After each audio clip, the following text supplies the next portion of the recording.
ঢাকা হোটেলের বিফ তেহারিটা অন্য 10টা দোকানের তেহারির সাথে মিলবে না। একদমই ডিফারেন্ট একটা টেস্ট এই তেহারির। আজকে সেই ডিফারেন্ট টেস্টের রিভিউ শেয়ার করব আপনাদের সাথে। খিলগাঁও তিলপাপাড়ায় অবস্থিত ঢাকা হোটেল এই এলাকার অন্যতম পুরনো এবং সবচেয়ে জনপ্রিয় বাংলা হোটেল। এই হোটেলে 100 এর উপরে আইটেম সকাল থেকে রাত পর্যন্ত পাওয়া যায় এবং এই হোটেলের সবগুলো খাবারের আইটেমই বেশ মুখরোচক। কিন্তু আমার কাছে সবচেয়ে বেশি ভালো লাগে এই হোটেলের তেহারিটা।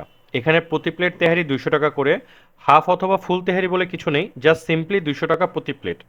প্রাইসটা একটু ওভারপ্রাইস মনে হতে পারে অনেকের কাছে, কিন্তু আসলে জিনিসটা ওভারপ্রাইস না।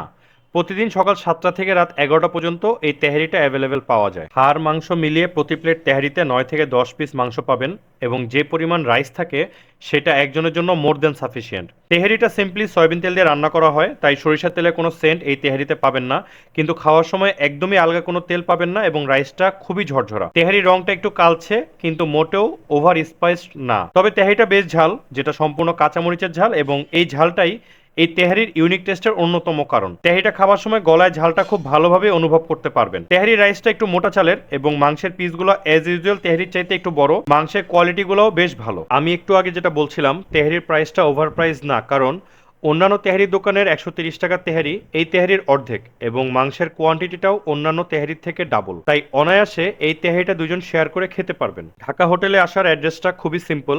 খিলগাঁও তিলপাপাড়া এসে যে কাউকে বললেই হবে ঢাকা হোটেলে যাব, ঢাকা হোটেলের রাস্তা দেখিয়ে দিবে। আজকের রিভিউটা এখানেই শেষ করছি। সবাই ভালো থাকবেন, সুস্থ থাকবেন। আল্লাহ হাফেজ। আসসালামু আলাইকুম।